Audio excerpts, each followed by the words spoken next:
Hello students, very good morning to all. In this video lecture, we will learn the future progressive tense. इस video में हम इसके uses देखेंगे, future progressive tense या फिर future continuous tense, दोनों में से किसी भी नाम से आप इसे जान सकते हो.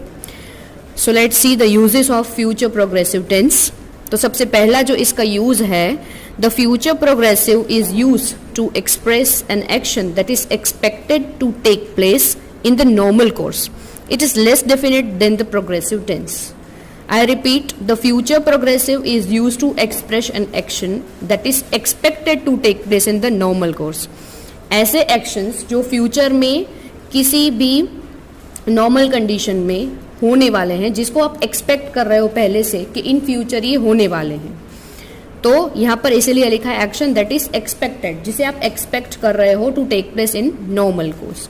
तो कुछ एग्जाम्पल दिए हैं यहाँ पर. सबसे पहला एग्जाम्पल है I am seeing him tomorrow. तो ये जो है दैट इज डेफिनेट प्रोग्राम.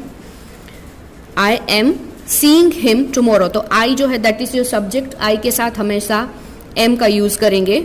फिर सी जो है उसके पीछे आईएनजी वाला फॉर्म यूज करेंगे, क्योंकि ये फ्यूचर प्रोग्रेसिव या फिर फ्यूचर कॉन्टिन्यूअस टेंस है, इसलिए हम सी के पीछे आईएनजी को ऐड करेंगे. जितने भी कॉन्टिन्यूअस टेंस है उसमें वर्ब के पीछे ये चीज याद रखना कि आईएनजी को ऐड किया जाता है. हाँ, सीइंग हिम टुमारो यानी कि नेक्स्ट डे की बात कर रहे हैं. Second example, I shall be seeing him tomorrow, no definiteness. Third example, will he be going to see a movie. I repeat the example number 3, will he be going to see a movie.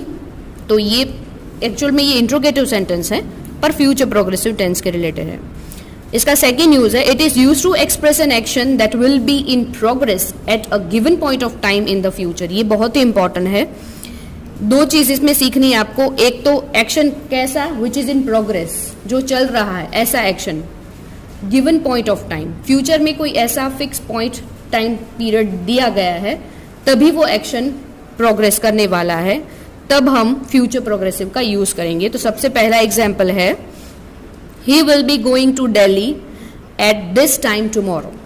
I repeat the example, he will be going to Delhi at this time tomorrow. Second example, when I reach Panipat, he will be waiting for me. तो पानीपत जब वो पहुंचने का time है वो fix है, मतलब train या बस जिसी पे जा रहे हैं वो, तो जब वो वहां पर पहुंचेंगे तभी उनको कोई रिसीव करने आएगा. तो ये जो टाइम है वो फिक्स करके पहले ही दिया है, ठीक है. तो तभी हम फ्यूचर प्रोग्रेसिव का यूज करेंगे. तो फिर से एक बार दोनों यूजेस इसके रिपीट करेंगे. The future progressive is use to express an action that is expected to take place in the normal course.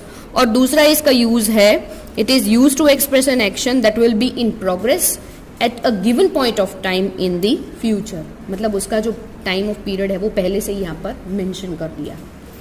So I hope you understand both the uses of future progressive tense. Thank you.